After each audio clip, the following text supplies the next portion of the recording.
बच्चों, एमए उत्तरार्ध नवम प्रश्न पत्र मेरे राम का मुकुट भीग रहा है, इसका निबंध पढ़ रहे हैं हम, राष्ट्रपति की छाया। बच्चों, मैंने पिछली क्लास में ये निबंध शुरू करने से पहले आपको बताया कि ये विद्यानिवास मिश्र की सबसे लंबी यात्रा का वृतांत है और इस यात्रा में कुछ खट्टे मीठे अनुभव रहे, कुछ व्यवधान उत्पन्न हुए और विद्यानिवास मिश्र अनवरत गतिशील और क्रियाशील व्यक्तित्व है। अब जब वो अनवरत क्रियाशील व्यक्तित्व के किसी यात्रा में कोई व्यवधान आता है, अवरोध आता है, गतिरोध आता है, तो वह बेहद खटकता है। दूसरी महत्वपूर्ण बात आपको मैंने ये बताई, आज इसलिए दोहरा रही हूँ क्योंकि अगले पृष्ठों में भी विद्यानिवास मिश्र इसी बात को प्रामाणिक करते हैं, वो पुष्ट करेंगे कि उन्होंने इतिहास और धर्म को लेकर के बुनियादी चिंतन किया है। मनुष्य आत्म प्रकृति से भिन्न नहीं है। मनुष्य को समष्टि चेतना का अनुभव बनाकर प्रस्तुत करते हैं। जीवन के अनुभव और भाषा का अनुभव समान होने पर ही उचित का सन्निवेश हो पाता है और ये उचित का सन्निवेश ही लालित्य है। और इन्होंने अपने निबंधों में भाव, भाषा और विचारों के औचित्यपूर्ण संयोजना के माध्यम से जो लालित्य उत्पन्न किया है वह सौंदर्य प्रकृति का विधान है। अब सौंदर्य के इस प्राकृतिक विधान का चित्रण करना अपनी यायावरी वृत्ति के माध्यम से इनकी अपनी मौलिक उद्भावना है और इन्होंने इन मौलिक उद्भावनाओं के साथ अपने जीवन दर्शन को भी उद्भासित किया है। इसके साथ साथ मिश्र जी ने इस निबंध में कल्पना की उड़ान और भाव धारा का भी बहुत सुंदर सम्मिश्रण प्रस्तुत किया है। ऐतिहासिक तथ्य उजागर किए हैं और यात्रा वृत्त, स्थल वृत्त आदि के साथ में इन्होंने इस निबंध की पूरी पृष्ठभूमि को आगे उकेरा है। हमने कल पढ़ लिया था कि इनकी जीप खराब हो जाती है और फिर कोई साधन मिलता है जिसमें ये सब बैठ कर जाते हैं। उसके आगे देखिए, ड्राइवर कुछ मस्त मिजाज का आदमी था। वह पुर्जा खोल कर नए सिरे से ठीक करने की झंझट से बचना चाहता था, इसलिए पहले उसने हाथ डालकर खराबी दूर करने की कोशिश की। बाद में मेरी बांग्ला चित्रकला की शैली वाली उंगलियों को देखकर मुझसे कोशिश करने को कहा। मैं बिच्छू का मंत्र न जानते हुए भी सांप के बिल में हाथ डालने को विवश हो गया। शैली देखिए, वो जानते नहीं थे कि कैसे गाड़ी ठीक की जा सकती है। उसको कितना सुंदर व्यंग में कहा है कि मैं बिच्छू का मंत्र नहीं जानता था, लेकिन मुझे सांप के बिल में हाथ डालने को कहा गया। और नतीजा यही निकला कि आखिर में ड्राइवर महोदय को करौंदे की छाया में 1 घंटा विश्राम लेकर मोटर के पुर्जे के साथ भिड़ना पड़ा और तब गाड़ी ठीक हुई। इस बीच जो प्यास लगी उसकी बात मैं क्या बताऊं। मेरे सितारिया सहयात्री ने रोग आकर प्यास भुलाने की चेष्टा की पर विफल रहे। मैंने भी सूखते गले को करौंदे के फूलों को चूस कर तर करना चाहा, पर ओस चाटने जैसी बात थी। खैर 1:30 बजे गाड़ी स्टार्ट हुई। अंधाधुंध सरपट मारते रीवा ठीक 4 बजे पहुंची और मैं हाथ मुंह धोकर सफ़ेद पोश बनने का मौका निकाल सका। 5 बजे राजभवन में विधानसभा के सदस्यों के बीच में राष्ट्रपति की छवि देखने पहुंच पाया। निबंध का शीर्षक है राष्ट्रपति की छाया। और अब ये रीवा पहुंचे और राष्ट्रपति से मुलाकात करने के लिए सफ़ेद पोश होकर के राजभवन पहुंच चुके हैं। वहाँ जो प्रेम चर्चा प्रारंभ हुई और व्यक्तिगत छीटाकशी के द्वारा जनसेवा का पवित्र आदर्श सामने रखा जाने लगा, तो अजातशत्रु राजेंद्र बाबू का भी संयम आकुल हो उठा और भाषा में मृदुलता रहते हुए भी उनका कंठ कुछ कठोर हो गया, क्योंकि ऐसे प्रेम मिलन की कोई अतिथि कैसे आशा करता। इसके बाद वे सार्वजनिक सभा में पहुँचे, जहाँ मुगलों की ऊंचाई नापकर मंच बनाया गया था और मंच पर जाने की अनुमति बहुत कठिनता से विंध्य प्रादेशिक हिंदी साहित्य सम्मेलन के प्रधानमंत्री को ही मिल सकी। अब इसके बाद में वे और वर्णन करते हैं और कहते हैं कि बहुधंडी राष्ट्रपति के हाथों में यह भेंट भी कौन जाने कब विस्मृति की आँख मिचौनी खेलेगी। इस भेंट में भवभूति का एक श्लोक उद्धृत किया गया था जो उत्तर रामचरित में बासंती द्वारा राम की दूसरी बार की पंचवटी यात्रा के प्रसंग में कहा गया है। मुझे ऐसा लगा कि इस अभिनंदन में उनकी दूसरी यात्रा की अभिव्यंजना तो छिपी ही थी, साथ ही साथ स्वागत के उत्साह में एक व्यंग भरी वेदना भी निहित थी। इसके बाद मिष्ठान भंडार से लेकर न जाने और कितने अन्य संगठनों ने आदर से समस्त विशेषणों का अपव्यय करके मंच के नीचे से ही अभिनंदन पत्र भेंट किया और राष्ट्रपति के सैन्य सचिव इन सभी रंगीन कागज़ों को सहेज कर रखते रहे। मुझे समझ में नहीं आता कि इन अभिनंदनों का अभिप्राय क्या होता है। इनसे न तो अभिनंदन प्राप्त होने वाले को आदर प्राप्त होता है, न अभिनंदन देने वाले को, पर लेने वाला बहुत आभार प्रकट करता है, देने वाला देकर अपने को गौरवान्वित मानता है। दोनों पक्ष इस कार्य की निष्प्रयोजनता या दूसरे शब्दों में एक दूसरे को मूर्ख बनाने की प्रायोजकता भली भांति जानते हैं, पर न देने वाले को हिचक होती है, न लेने वाले को इनकार। ये व्याख्या के योग्य है। इसे रेखांकित कर लीजिए कि अभिनंदन पत्र दिए जाते हैं, देने वाले को भी कुछ पता नहीं चलता है और लेने वाले को भी कोई अंदाज नहीं होता है, न वो इनकार करता है लेकिन आभार प्रकट करता है। कितनी ज़बरदस्त बनावटीपन है, कितनी बड़ी औपचारिकता है, एक बड़ी कृत्रिमता का अनावरण वे अपने इस निबंध में करते हैं। आगे कहते हैं, खैर इतनी चिंता भी मैं आज कर रहा हूँ, उस समय तो मैं केवल खजुराहो दर्शन का छवि संग्रह भेंट करने के जुगाड़ में इधर उधर दौड़ धूप कर रहा था और साथ ही जल्दी से जल्दी नई ठीक की हुई गाड़ी में पत्रकार बंधुओं को लेकर अमरकंटक राष्ट्रपति का स्वागत करने के लिए पहुँचने की तैयारी भी। जैसा कि मैं ऊपर लिख चुका हूँ, राष्ट्रपति की परछाई पकड़ने की कोशिश में बराबर रहा, पर परछाई बराबर मुझसे आगे रही। शीर्षक स्पष्ट हो गया, वो परछाई पकड़ने की कोशिश करता है लेकिन परछाई हमेशा आगे रही। ये है राष्ट्रपति की छाया। इस बार भी लोगों को बटोरते बटोरते इतना विलंब हो गया कि हमारे अमरकंटक पहुंचने के पहले ही राष्ट्रपति वहां पधार चुके थे और हम लोगों की मोटर पर सुव्यवस्था करने वाली पुलिस का प्रतिबंध लग चुका था। रास्ते में मैं कई रात्रि के जागरण का प्रतिकर वसूलने में लगा रहा, इसलिए कितनी घाटियाँ आई और कितनी घाटियाँ चली गई, कितने नाले आए जिसमें किसी भी फिल्ली डूबने की भी गुंजाइश नहीं थी। मोटर छपकोरी मारती हुई निकल गई। 2 जगह वनराज भी सड़क पर आए और वे भी एकदम श्वेत, जो विंध्य प्रदेश की अपनी निराली निधि है और स्वतंत्रता प्राप्ति के बाद सामंत युगी क्रूर पाश से जिन्हें अभय प्राप्त हो चुका है और निर्बाध गति से अब विचरण करने लगे हैं। अब जगह जगह उनकी फ़ोटो लेने की उतावली है।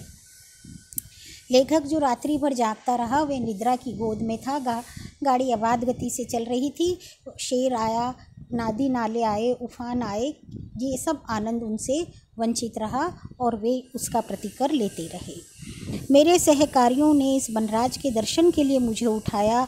मैंने भी अपने पेशे को सार्थक करने के लिए फ़ोटोग्राफर को जगाने की कोशिश की, पर वह न जग सके और दोनों बार वनराज शान के साथ निकल गए। भोर होते होते राजेंद्र ग्राम के पास जुहिला में मुँह धोने के लिए हम लोग रुके, पर अब यह स्पष्ट था कि अमरकंटक समय से पहुंचना संदिग्ध था। पर मेरे पत्रकार बंधुओं को अमरकंटक साल रहा था और उन्हें बसनीहा का आराम और भोजन बदा नहीं था। गाड़ी खूब गति से आगे बढ़ी और इस गाड़ी का उद्घाटन चूँकि हम ही लोगों ने किया था, इसलिए टीकमगढ़ वाली यात्रा के सेठ जी के बस कि सत्याग्रह का सुख इस बार नहीं था। अब यहाँ पर भी लेखक की वर्णनात्मकता है और प्रकृति के साथ उनकी सृजनात्मकता जुड़ी हुई है।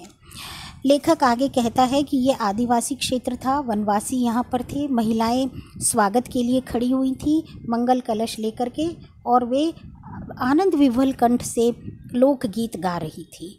और मोटर को देखकर जो उन्होंने अलापना शुरू किया तो हम लोगों ने मोटर रोकी और उनकी छवि उतारी। उनके गीतों में एक बहुत प्रिय गीत लगा जिसका भाव राम के स्वागत में वनवासियों का आत्मनिवेदन था। एक तरफ औपचारिकता की गहराई और एक तरफ अनौपचारिकता से दिव्य स्वागत, और वह भी कैसा, मन का आत्मनिवेदन। तो इन ग्रामवासियों की जो प्राकृतिक गति है वो हमें देखने को मिलती है।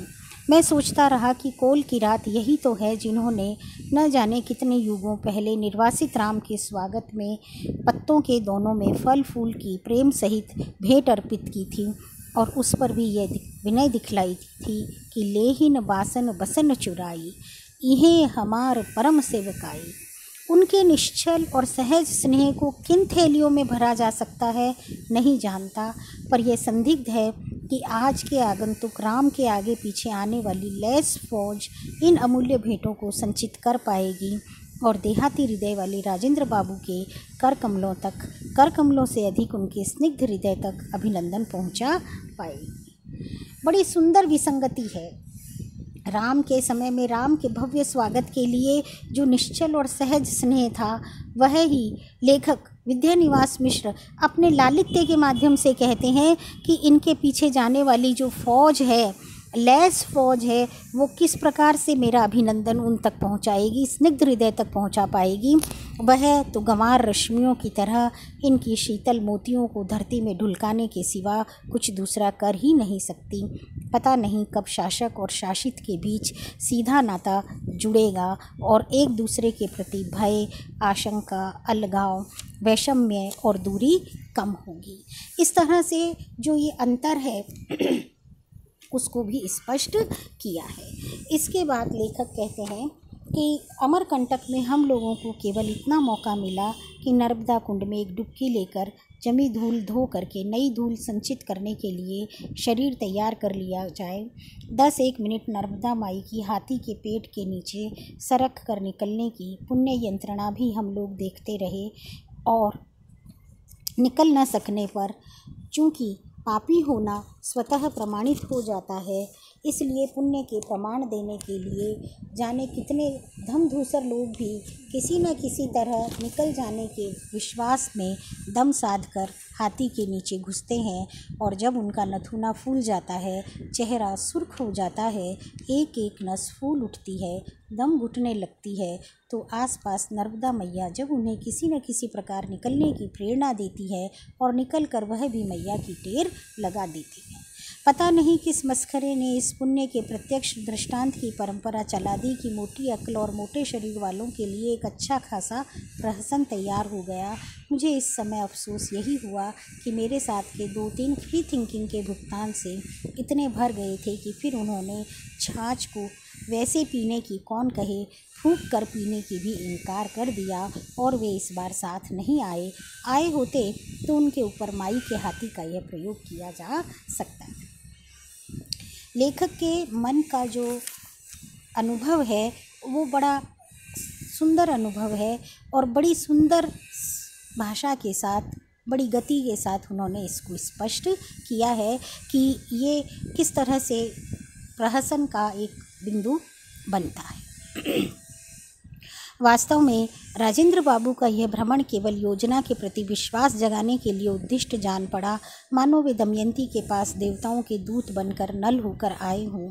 दमयंती की विकलता तो नल के लिए है, पर नल को दूत का कार्य ईमानदारी से संपादन करना है, इसलिए वे प्रत्येक देवता की प्रशंसा किए जा रहे हों। यही प्रतिक्रिया मेरे आसपास के लोगों में आई, जो राजेंद्र बाबू में अपना मनोवांछित पाकर भी उनकी बातों में उतनी मात्रा में नहीं आ रहे थे।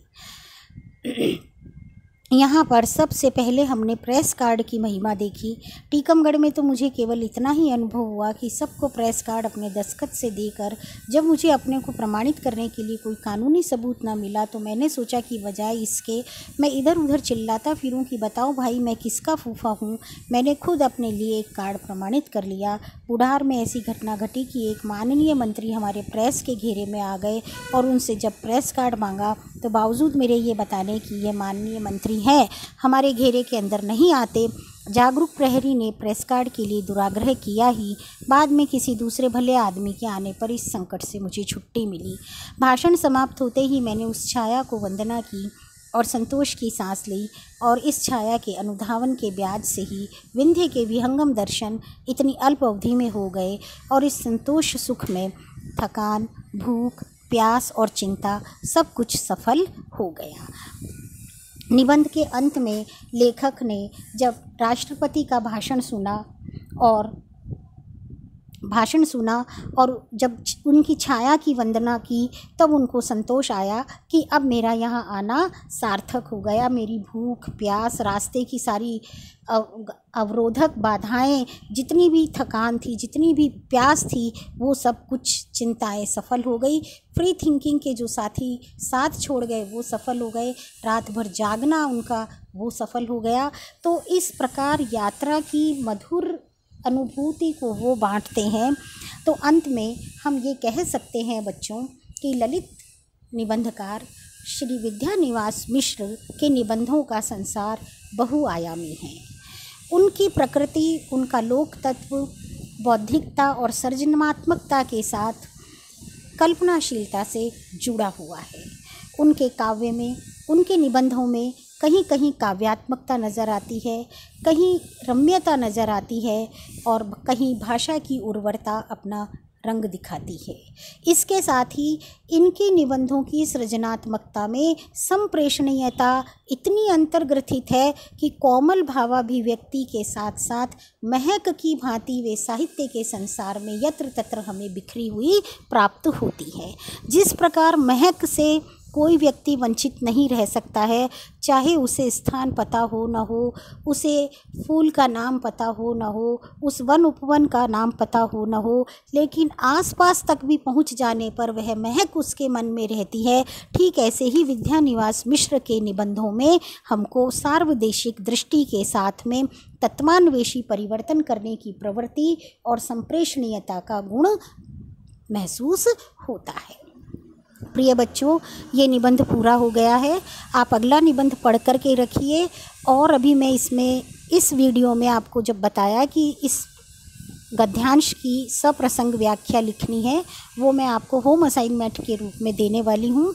उसको अपनी अभ्यास पुस्तिका में कीजिए, परीक्षा की दृष्टि से तैयार कीजिए और इस निबंध का सारांश अपने शब्दों में लिखिए। ये प्रश्न भी मैंने आपको दिया है।